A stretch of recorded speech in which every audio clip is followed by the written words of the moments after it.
حدیث کا مفہوم ہے جو قرآن پاک کا ایک آیات کا ترجمہ صرف سن لے، عمل کرے یا نہ کرے، وہ سمجھ میں آ جائے یا نہ آئے، صرف سن لے کہ اللہ پاک نے قرآن میں یہ فرمایا ہے، اتنی بات پہ اللہ پاک 1000 رکعت نفل سے زیادہ اجر عطا فرماتے ہیں۔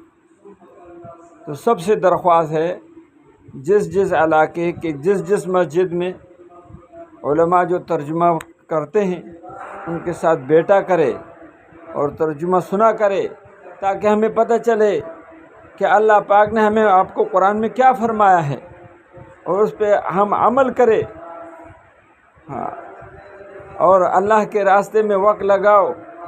ہم اللہ کے راستے میں مال جان وقت لگائیں گے، ہمارا ایمان بنے گا، ہمارا یقین بنے گا، ہمارے دل میں دین کا محبت پیدا ہوگا، اور یہ ہمارے اور آپ کے اوپر لازم ہے کہ ہم دعوت کا کام کریں۔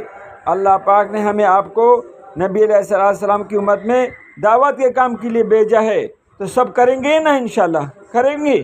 چلو۔